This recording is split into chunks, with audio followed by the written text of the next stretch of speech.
Assalamu alaikum wa rahmatullahi wa barakatuh.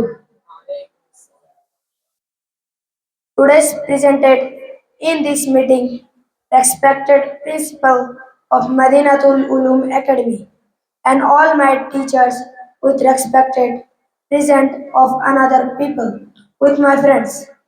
Today I am going to tell about Independence Day on 15 August. Independence Day of India is celebrated on 15 August each year. In this day, India got freedom from British rule. On that day, the Prime Minister of India hoisted the national flag at the Red Fort, New Delhi, capital of India. It is a national day of for every Indians.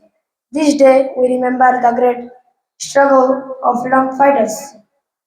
Every state and union territories of our country celebrate this day with great enthusiasm. Thank you.